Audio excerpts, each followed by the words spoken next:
Ito yung nagawa natin yung gate at fence. Ayan. Na-install na natin. Assemble na po yan. Install na lang natin. Ayan, nare-retouch na lang siya. Hindi may wasan yung may mga gas-gas. Meron na siyang kasamang service kit. Sa materials, gumamit naman tayo dyan ng 2x2 at 1x2 na tsuba. 1.5 thickness po yan.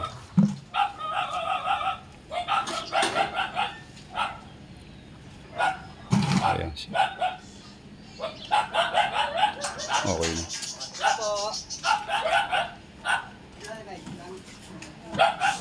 Retouch na lang po siya.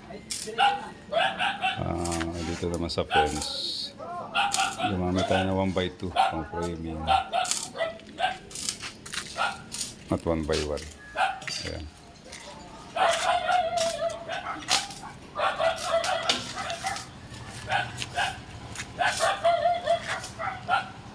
Nakatanggal natin ng primary bago natin tinapcoat ng back. Ayan, maraming salamat.